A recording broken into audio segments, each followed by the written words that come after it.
So, hello guys, today I will help you all solve a problem that happened to me in these days.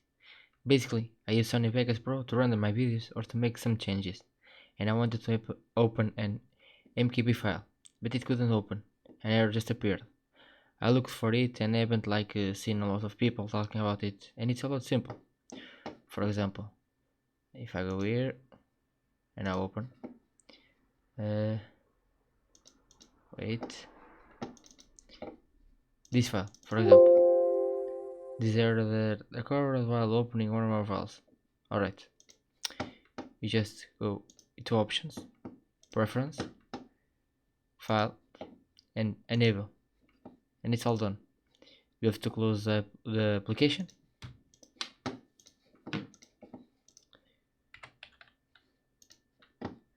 and then when you open, it's already done.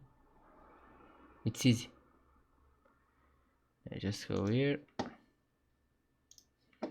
the same file, see, and this is basically done. It's a lot simple than to make it MP4 or something like that. And alright, it's all done.